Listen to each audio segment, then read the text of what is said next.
And this is called Live or Die, A Stroke of Good Luck. That's a great picture of you. Thank you. I was a little younger then. When did you write the book?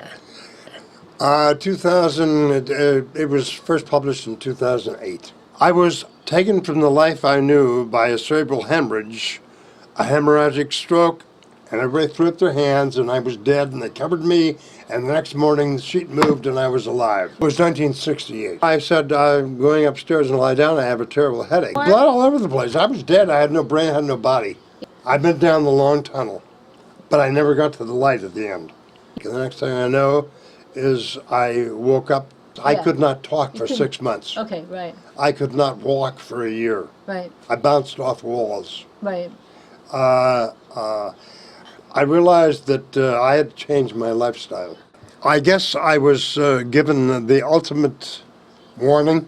And eventually they delivered this message to you that you were never you were never going to be able to do anything. Exactly.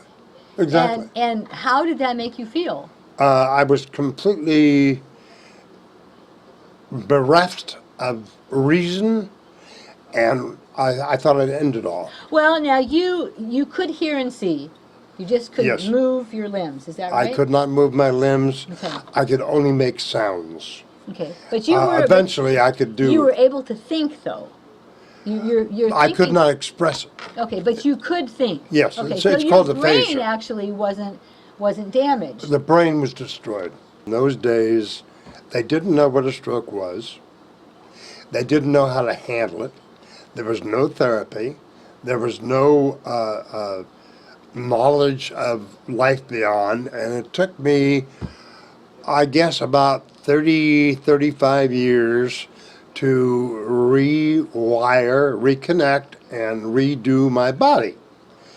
I have a job to do. The book was written with a purpose in mind. Right. It is not a memoir to entertain. It is not a story to... Shock.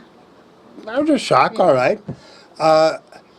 It is to give people hope that they can do the same thing. Right, and I right. travel the country talking to people, conferences, doctors, stroke survivors, whatever, telling them what can happen. Remember, the human being, the human spirit, can take one hell of a lot. Yep. And it can do almost anything if you are motivated.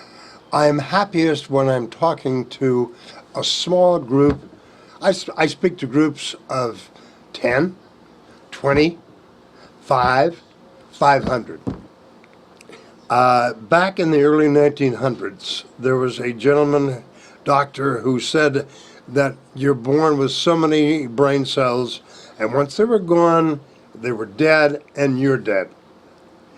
But the second part of what he said is what helps us today. That what happened was that stem cells would go into the stream, turn into neurons, race around the brain, turn into brain cells, and repair damaged cells.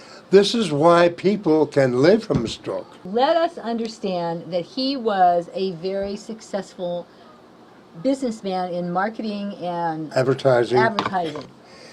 I started out in 1954 when I got out of the Army, and it was in television in San Francisco. We did lots of things because in those days you weren't just copy, or you weren't just promotion, or you weren't just sales. You were everything. Right. Yes.